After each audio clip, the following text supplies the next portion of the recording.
Welcome to Leadership to Go. My name is Pari Namazie.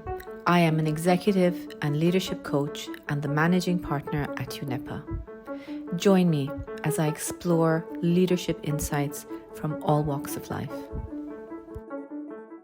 A warm welcome to Bijan Khajehpour. Very lovely to have you with me on Leadership to Go. Thank you. It's a pleasure to be here. Thank you for inviting me. And so just a short introduction on Leadership to Go. It's a platform that we run at UNEPA. And UNEPA is a boutique leadership development consultancy. And why we do these interviews is just learning lessons from leaders from all walks of life, from all industries. And it's a total honor to have Bijan with me today. I'll just do a little background on Bijan and then Bijan, you start. So Bijan, you and I have a very long history together, don't we? I know. It's a very, very nice, Absolutely. pleasant history.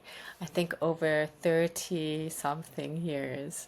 And a little bit of an insider information is that Bijan is not only an amazing leader, he's also my husband and business partner for over 30 something years. I'm losing track of the years. So we might even share a little bit of how you manage the dynamic of working together and also staying married for 30 years together. That might be something we contribute to as well in this interview. But Bijan's background, since I've known him, he has always been a social entrepreneur, always interested in doing things for the better good. It's not only entrepreneurship, but it's socially responsible entrepreneurship. And Bijan, you've led many, many organizations from the day we started working together and created Atiye Bahar, and then obviously this became Atiye Group. And there's so many things. And now, of course, you're managing an investment fund. You have CETEPA and WAIP, and still also working as a managing partner at UNEPA and involved in IDI as the co-president. And IDI, you'll tell us a little bit more about. It stands for the International Dialogue Initiative. First question to you, did you always want to be a leader? How did you get on this path? First of all, it's great to be here, and I haven't lost track. Perry and I know each other for 33 years, and have been married for 31 years, and we became business partners before we became a married couple. So we jokingly always said that our first firm, Atiye Bahar, was our first child, and it felt like that. No, the fact is that I'm a product of events, of how life develops. We both were Iranians returning to Iran after a period of studies in Europe. We had lots of dreams and ambitions, mainly to obviously contribute to the development of the country that we love.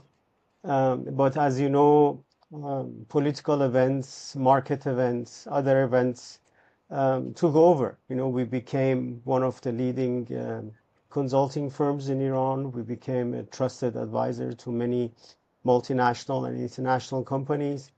And outside events, both the market events, but also international events, political events, took over. And I think maybe one of the first lessons to share with others is not to dismiss opportunities, to always look out and identify opportunities, and always find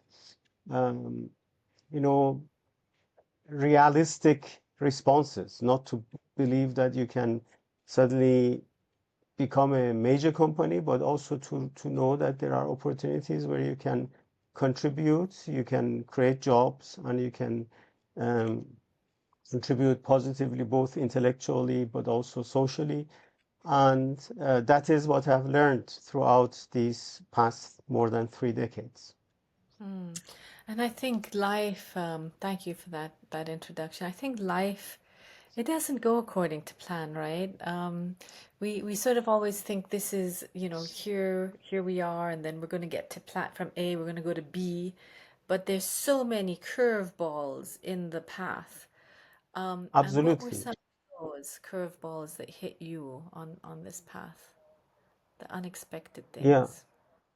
No, first of all, it's right. Life doesn't go according to plan. Um, in fact, maybe the difference between an entrepreneur and someone who just looks to have a comfortable employment is that as an entrepreneur you do take risks, and depending on how you can manage those risks, your path will be different. Your path of development, the path of your enterprise, the path of your individual life, and so on. And one of the surprises that came and changed our path, as you remember, was that um, I suddenly became an internationally respected expert on Iranian affairs, Iranian politics, because I got some predictions and analyses right, to the surprise of many. That sort of suddenly created an access to international companies and diplomats and organizations that definitely changed the path. Did I take the right path? If we know all the things that happened afterwards, we may actually doubt that decision, doubt the decision that we started advising international companies, trying to comment on the political developments, political risks, strategic risks, and so on. Obviously, once you do that in a country like Iran, within a political system like Iran, or at least Iran 30 years ago, then you also come into contact with individuals and phenomena that can derail you, and like they did. As you know, I was then arrested in 2009 and was accused of being a spy. All of these were consequences of decisions. I could have taken an easy path, and I could have just become a consulting firm on technical issues, or a consulting firm on non-political issues, and that could have definitely changed the path of our development. So there are unexpected turns. Um, how you react to those unexpected turns will have an impact on the path of your life. But that is what leadership is about: is having the courage and the confidence to respond to these unexpected turns. But you will never know. That's what I've learned.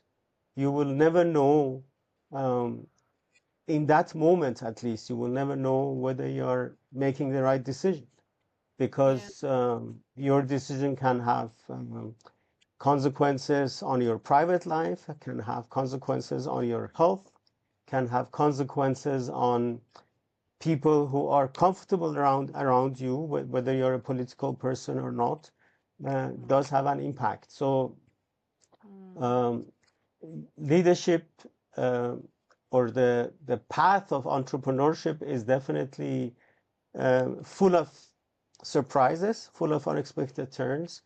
But you have to come up with mechanisms, approaches, whatever you want to call them, tools, to respond and choose the right path, or choose the path that is appropriate in that moment.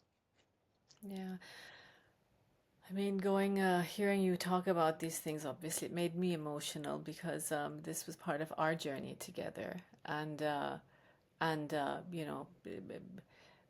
As you say, my favorite saying at the moment is you live life forwards, but you understand it backwards. And you don't know when you're on that journey,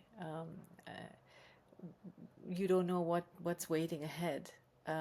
But all of these paths, maybe somehow they get us to the right point where we need to be. And really thank you for sharing that, because it is courage. Being an entrepreneur is, in my opinion, one of the most courageous things, because it's also a matter of managing your ups and downs, and taking people on a journey with you, building something, creating something, and sometimes not really knowing how it's going to look, and, as you say, what would impact personal life. So for me, it's a question of energy, Bijan, right?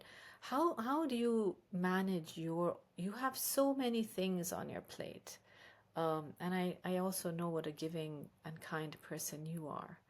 And I know you'd give your last shirt on your back to someone in need. You and I have had a lot of conversations about that, but that's just the person you are. How do you manage your energy? Yeah, first of all, it's important to believe that it's all about energy. I think our life experience is shaped and structured around the different sources of energy we have. I really believe that we should distinguish between human energy, so energy between humans, energy between nature and us as humans, energy between the spiritual world, what I believe in the spiritual world, between the spiritual world and us as humans, and obviously energy between nutrition and us.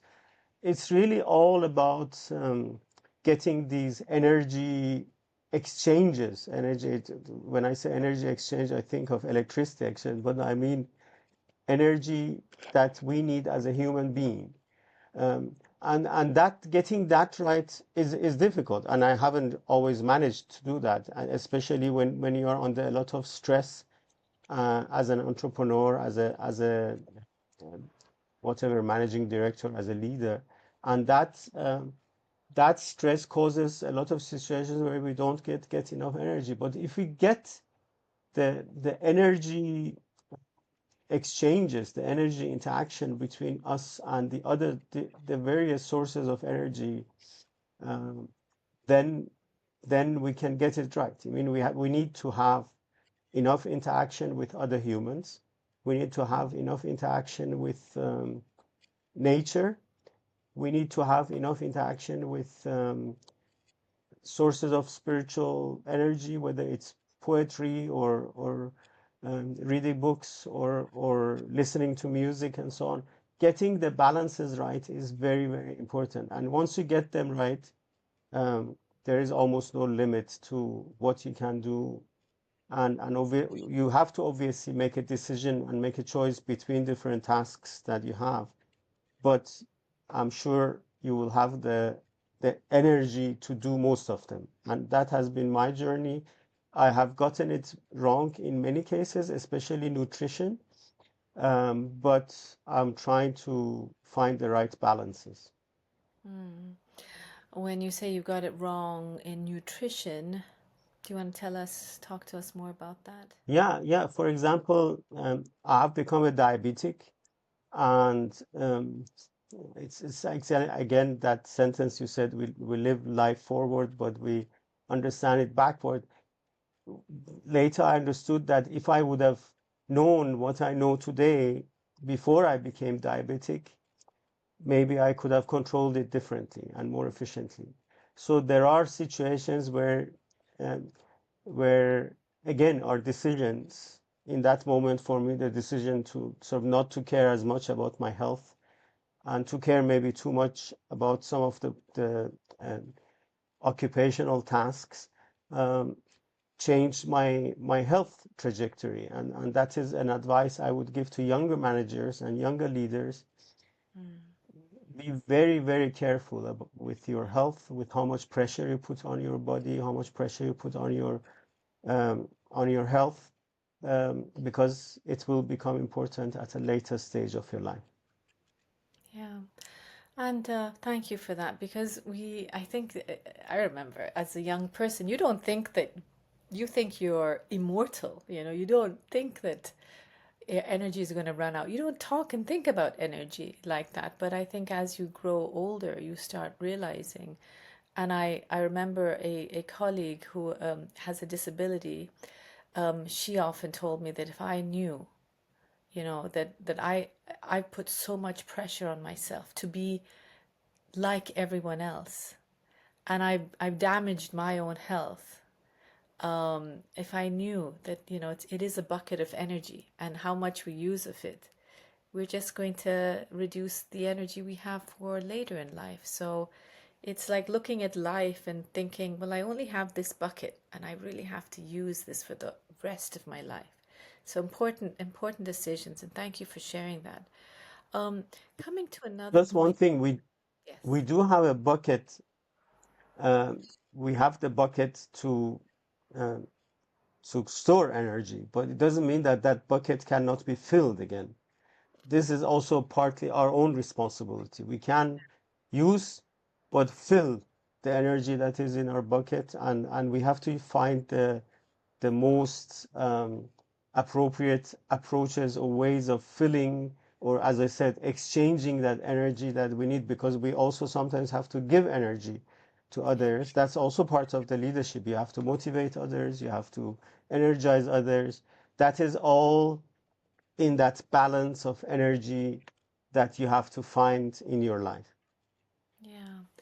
And I'm just wondering, coming to another topic of, we do talk about energy and motivation. I'd love to hear, who is someone who is a role model to you? Who inspires you?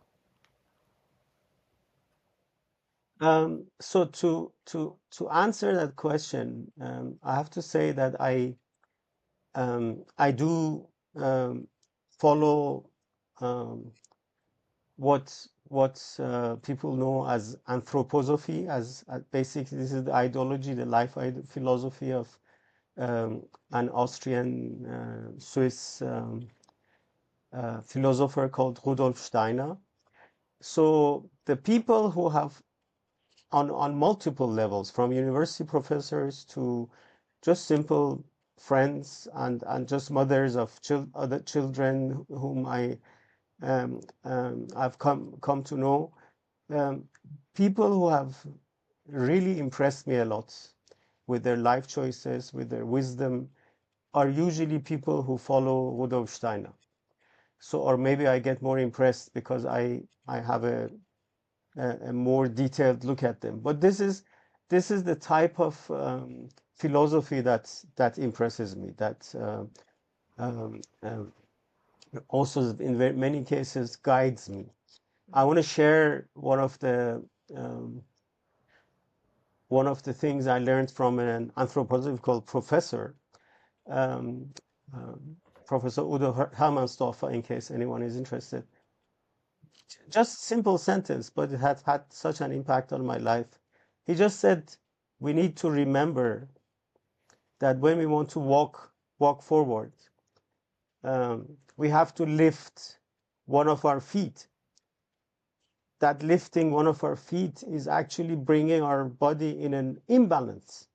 So to move forward, the first act of moving forward is creating an imbalance in your body. And the second act is finding a way of putting that foot down so that you go forward and then you regain your balance. So, and that is a leadership lesson. You want to move forward, you have to create an imbalance. You have to address something that is maybe even outside your comfort zone, and but you have to do that. You have to create that imbalance and then find a way to land your foot so that we regain balance. Simple sentences like that. You don't need a huge lecture of philosophy to impress me.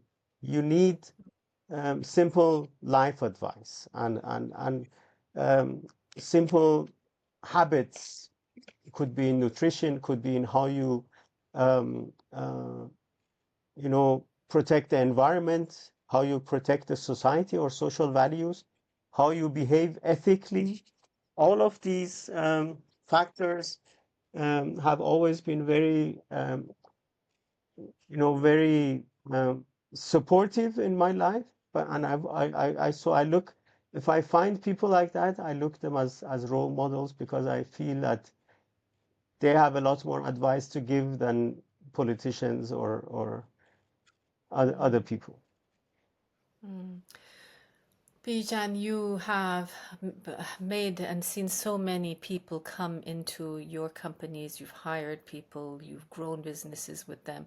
What do you look for when you look for a talented person or who you want to have as part of your team? What are the characteristics you look for? I would say the top characteristic for me is integrity. Is that I see a person is correct, um, behaves ethically, responsibly, and as one word, integrity.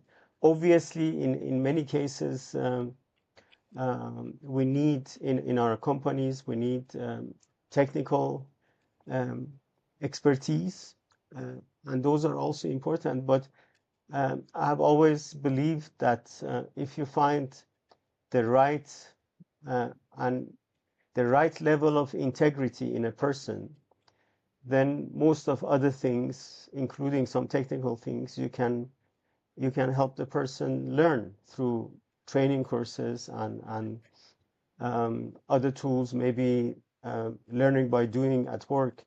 But really finding the right person with the high level of integrity and responsibility is my key objective.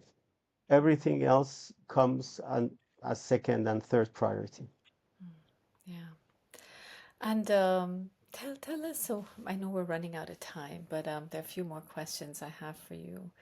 Um, you're you say integrity, but did you ever get it wrong? Did you ever get maybe what are the places that you felt challenged or you made mistakes, you failed in your leadership journey? What were those?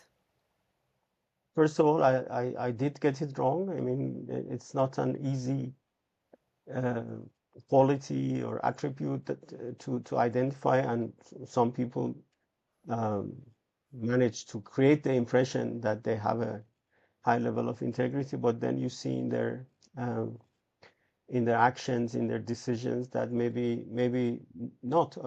I mean, people are also, I have to say, is one thing that I've learned throughout the years is that uh, people also change because of their life circumstances, because of changing social and economic circumstances. So maybe in some cases I made the right decision, but the person changed over time throughout the employment or partnership with me. But the challenges are this. I mean, I think the biggest challenge, and this is one thing because you mentioned the International Dialogue Initiative. If I want to describe that in one sentence, um, I say this is a group of experts that engages in psychologically informed dialogue. And this is exactly the point. This is what you can get wrong. You can get can have a superficial understanding of a person's psychology or the psychological factors that influence a person's behavior, a person's decisions, and so on. That I have gotten wrong, and I think it's also very difficult to get to understand all the psychological aspects, whether a person is facing a trauma, whether a person is facing um, intergenerational challenges and traumas, whether a migrant, for example, we are facing it that no, we ourselves are migrants, but whether we understand all the psychological aspects of a migrant's journey. So we employ a migrant and then suddenly are surprised by some of the reactions to specific situations at workplace. Yes, so I got it wrong. I'm certainly not perfect, but I'm learning. And I think what is important, one message to all the leaders out there is um, don't underestimate the learnings from your own experiences. You sit and read books all the time and try to see how other people learn from their experiences, but your own experiences are a lot more valuable in my view because they are yours. Yeah. They are how you react to a specific situations, and that is the key formula in developing as a leader to Mm. review your own experiences and see what you learned in each of the decisions. Yeah, it's so nice you say that. I see it in my work with teams and leaders as a coach and a team coach. Is I always say you're tapping into your own wisdom, and there's so much intelligence within us, and sometimes we discount that. We don't realize how, it's part of our unconscious, and making that conscious is really important. There's so In many my ways. world, it's not unconscious. Well, it may be unconscious, but it's the spiritual world. Yeah, Tap into yeah, your spiritual depth and try to deepen that, and I'm sure there will be learnings that you can use in your work. yeah. Very powerful. And Bijan, from your very rich background, with three decades of leadership, of experiences, I have two last questions. One is, what waits for you? So we look at it almost as though there are three acts of life, from till we're 30, from 30 to 60, and then 60 onwards. You're approaching the third act. What's your dream for yourself? My dream is to be able to um, share as much of this experience or these learnings with the younger generation and generally with the society, with the different communities as possible, because um, there are for specific people. I mean, um, both of us are people with a migration background, with a multicultural background, who are acting in an international environment. And that is now becoming more and more the norm. We have a lot more migration than before. We have a lot more successful migrants that are shaping the business world through startups and corporations and so on. I think what we have experienced in our life um, can partly be transferred to the younger generation, to the new migrants, and that is my dream to share as much as possible. And this is thank you for giving this opportunity to me to share some of the learnings. Bijan, you mentioned, part of the story in your journey. You talked about being a political prisoner in Iran. And it was a difficult time for all of us, our family, but also the bigger picture of our friends and our staff in our company, and of course, all the repercussions that had.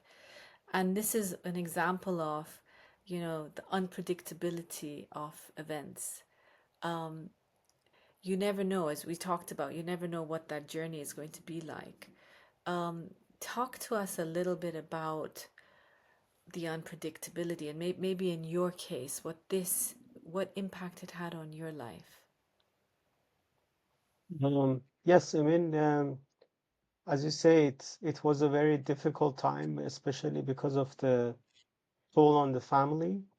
But it's a reminder of how, as you say, unpredictable and complex everything is. Throughout my professional experience in Iran, uh, I had considered different political risks, but I never um, saw the events unfold the way they unfolded in the end. That's why no matter how um, positively, constructively you approach your environment, there are always risks that you cannot predict. The question is, as I said earlier, the question is how you react to these events, how you react to these unpredictable events, and that is what makes the difference.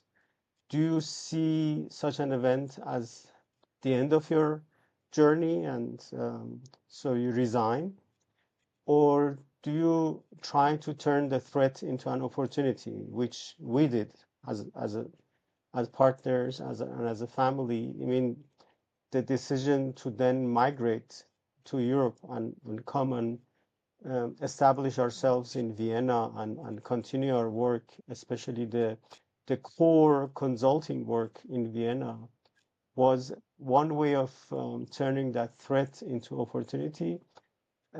I'm not saying that it didn't have any costs on our family. I mean, it has created other other costs that maybe we can go into at another opportunity. But it's important to know things are usually more unpredictable and more complex than you imagine. What is important is to believe that there is always a reason, that there are always maybe opportunities that will appear with threats and challenging situations, and then to choose your path. And how you choose that path is also a sign of your leadership and your resolve and your confidence. Yeah, thank you for that. There's so many words over there. It's how to turn a threat into an opportunity. How to keep going. And I think that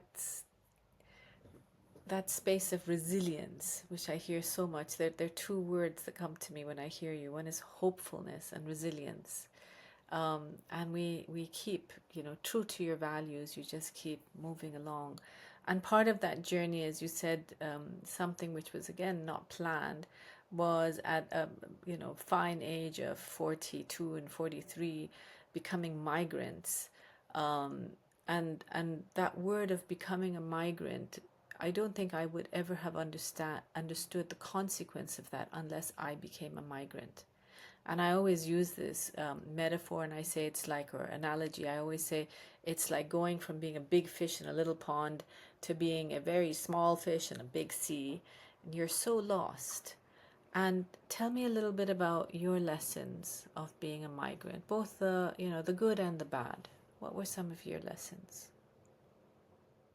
Before I answer this question, I want to say a few words about hopefulness, because I'm always accused of of being too optimistic and too hopeful, and I know there are thousands of reasons to give up hope. But I want to just remind everyone, it's that question of energy again. Um, us being hopeful is also a source of energy for the society as a whole, for the community that we live in as a whole. And if all of us give up hope and become pessimistic, that all becomes negative energy. So we have a responsibility to look for hopeful situations, to, you know, um, be energetic, not necessarily be blind, but look for, avenues or openings where we can generate some positive energy for the sake of our community. Now, into my experience as a migrant, obviously it's the your description is very good. We were, our social and also professional position in Iran was very different to what we could have ever achieved in a European setting, just because of the fact of that we are migrants. We have our own limitations in cultural interactions, in language interactions, and so on. But whether we are a big fish or a small fish, that fish has a role to play. And the important part is to identify what that role is, and to play that role, achieve that role within your capabilities. It may be a small impact on the migrant community, but it will be an impact for a number of people. And I think just being aware of that, it's one sentence that I always repeat, and this is my biggest criticism to the Western world, is life is not a race. We are not racing to win something against someone else. The only race in life is the difference between your your actual being, your actual contributions, your actual role versus your potential role. Try to go from your actual role to your potential role. That means you have to work harder. You have to use the different sources of energy I mentioned. You have to use the networks you have around you, and you have to play a role. Whether you're a migrant or you are a national of a country, play your role and identify your role, and don't look at others because you are not racing against them. Mhm. Yeah. Thank you, Bijan. The it also reminds me when you talked about hopefulness, the image that came to my mind was the pebble that you throw on the water and then it bounces and it has this ripple effect. And at every ripple you see, it gets larger and larger. And so hopefulness for me was when you talked about it, it sort of had that image came to my mind that when you spread it, it increases. That sense of positivity and hopefulness increases, and that's something I think we need so much of in our society. I know we have so much more we could talk about, but one last thing is also we have managed to work together for so many years, and every time I meet someone, and we sort of say it's usually when we say when we introduce someone who we work with, or and then we tell them we're also married. They're always surprised. They go, "How can you do that? How can you be married and work together?" So what is, in your opinion, some tips you want to give other people who might want to start partnership with their spouses?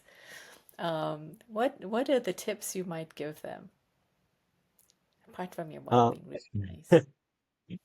no, thank you. First of all, it's clear who the chairperson is. It is the wife. It's not you. So don't have the wrong expectation. But seriously, I think the key issue is what I said at the beginning of the interview, is getting your energy balance right, because disagreements, tensions, stress situations, all of them happen if you don't have the right level of energy. If you just, it's like you're hungry and you're asked to do something. It's difficult. Get your energy balances right. Respect your partner in all the roles he or she has. In my case, my partner was my life partner, my business partner, the mother of my children. All of these roles have to be appreciated. You can't say, "Well, I love you as a wife," and that's fine. No, there is specific there is a specific compartment for business partnership. There is a specific compartment for appreciating the mother, appreciating um, the intellectual partner also you have in that moment. Getting these balances right helps, and I'm very happy that we both have managed to achieve that. Bijan, thank you. This was a lovely interview. It was even more special to me because it was doing it with you, and we have such a long history, and I really appreciate that. Thank you so much. No, thank you for this opportunity. Great to be here.